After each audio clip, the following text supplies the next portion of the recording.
طب بصراحة كده وحشتكم زي ما وحشتوني. اهلا بيكم. ازيكم عاملين ايه؟ النهاردة ان شاء الله هنعمل وصفة سهلة ولذيذة من الوصفات اللي الناس كلها بتحبها. ما اعتقدش ان في بيت مصر اصلا ما بيحبهاش. عرفتوا هي ايه؟ الشاورما. النهارده هنعملها بطريقة سهلة وتطلع شكلها وريحتها تجنن. كل اللي هيدوقها من عندك يقولك هي ازاي طالعة كده. بجد يا جماعة كل اللي دقها اليوم ده قال لي خطيرة خطيرة. هنعملها مع بعض بخطوات سهلة وطعم خفيف وإن شاء الله تعجبكم. يلا بينا نبتدي ونعمل أحلى شاورما من غير أي مجهود. أول حاجة معانا بنقطع الفراخ قطع كده. معايا كيلو من الفراخ، أنا كنت عازمة ولاد خالي كنا عاملين حفلة شاورما كده يعني. معايا الفراخ هبدأ بقى أحط عليها لبن رايب. هقول لكم لو انتوا ما عندكوش لبن رايب بتعملوه ازاي. انا بجيب كوبايه لبن وبحط عليها معلقتين خل، بيبقى تحفة. كده اللبن رايب معاكي وفي ثانية يعني مش بياخد منك وقت. ومعانا زيت، طبعا هسيب لكم المقادير بالظبط تحت. ومعانا زيت ومعانا خل، معلقتين خل كده، الخل ضروري ومهم. ومعايا صويا صوص فاتحة غامقة مفيش أي مشكلة. عامة بنحط معلقة ونص من صويا صوص. ومعانا كاتشب، وممكن يا جماعة كمان نحط دبس الرمان لو متاح عندك حطي. معلقة معجون طماطم أو كاتشب، الاتنين ينفعوا برضو انك تحطيها، بس انا كان عندي كاتشب فحطيت كاتشب. وعصرة ليمون، عصير نص ليمونة. ومعلقة كبيرة توم مفروم.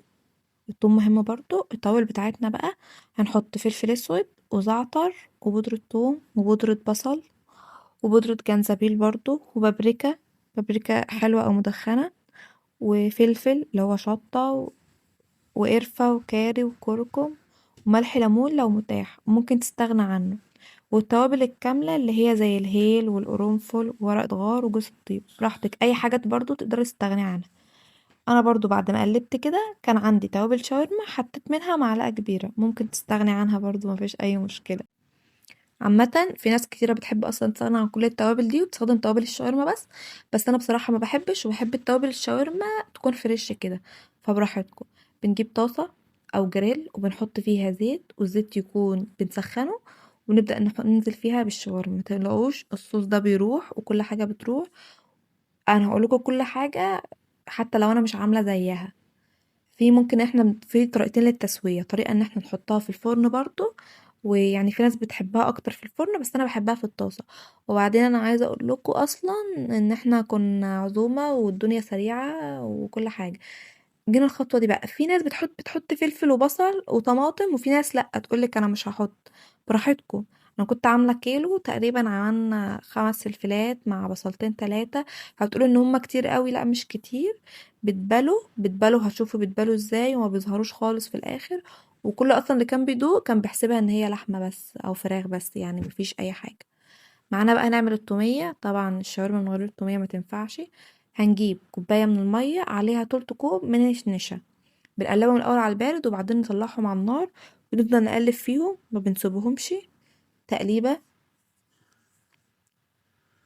نقعد نقلب فيهم لحد ما لونهم يفتح كده، بيبيضوا الأول وبعدين يفتحوا. لازم نحاول بقدر إمكاننا ان احنا النشا تمتزج وريحة النشا تروح، لأن ساعات النشا بيبقى ليها ريحتها بتفضل فيها. بنسيبها تبرد بقى، نيجي بقى نحط زيت وتوم وبنحط خل وبنحط كمان مايونيز او زبادي. طبعا هسيب لكم برضو المقادير بالظبط في الوصف. وبنحط لبن، ده طبعا اساسي، او ميه لو انتوا بتحبوا متحبوش اللبن تقدروا ايه تحطوا ميه، بس انا بصراحه بحب احط لبن. بحس ان اللبن بيزود النكهه بتاعتها او بيغنيها اكتر، بتبقى غنيه كده. هنبدأ نحط كل المكونات دي مع بعض ونضربهم بقى بالهاند بلندر بالخلاط براحتك. انا بحب الهاند بلندر عشان بحس ان هي بتخليها كريمي اكتر. يعني الخلاط ساعات برضو ما بيعرفش يقوم بيه قوي الا لما تقعدي تزودي ميه كتير. وممكن القوام الكريمي ده يضيع منك بسبب ان هي مش عارفه تتحرك في الخلاط يعني. في بقى دي العاديه، احنا هنعمل سبايسي. المفروض ان في السبايسي احنا بنجيب فلفل اللي هي هريسة التوم يعني. بس انا ما عنديش، فانا هحط شطة وهحط عليها كاتشب عشان تبقى غنية باللون. وده كان كاتشب حار فما تقلقوش برضه هتدوكوا نفس الطعم. سهلة وبسيطة وكريمية وتحفة يا جماعة، والله كل اللي دقها قال ان هي اصلا جاية من بره. شفتوا بدأنا بقى. المفروض ان في ناس بتسيبها لحد ما لونها يبقى يحمر، بس احنا حرفيا في الوقت ده ما كانش عندنا وقت خالص، كنا محتاجين نعملها بأقصى سرعة. وعملت بطاطس، وهسيب لكم برضو التوابل البطاطس. نبدأ بقى نعمل السندوتش. عايزة اقول لكم اصلا انا من اول الحتة دي كنت خلاص جبت اخري، لان انا كنت تعبانة طول اليوم في المطبخ. فهنا نحب نشكر ولاد خالي، هما اللي كانوا بيعملوا السندوتشات. طبعا يا جماعة لفة السندوتش ما فيهاش اي مشكلة. احنا بنجيب عيش سوري، ممكن تجيبوه من اي حتة. احنا كنا جايبين يوميها من محل اصلا بيبيع شاورما يعني. وهنحط الاول تومية، طبقة تومية، ممكن ما تحطوش طبقة تومية. تبدأ تحط البطاطس، تحطوا الشاورما بالكمية اللي انتوا عايزينها، والبطاطس برضو بالكمية اللي انتوا عايزينها.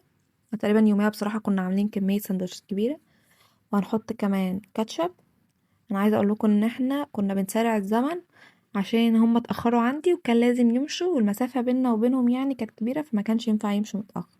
وحطينا كمان شرايح زيتون. كنا اصلا كذا واحد بيعمل في الساندوتش. وحطينا زي ما انتم شايفين مايونيز، وحطينا طماطم، ممكن تستغنوا عن الطماطم مفيش اي مشكلة. وهنبدأ نلف الساندوتش بقى، ونبدأ في طاسة بنحط شوية زيت، او مكان الجريل بتاع الشاورما اللي احنا عاملينه. ونبدأ نحمر الساندوتشات من كل جهة. للأسف بقى المقطع الأخير في الفيديو ضاع، للأسف. بس مش مهم، المهم انكم انتوا وحشتوني، ومتنسوش تعملوا لايك واشتراك. مع السلامة.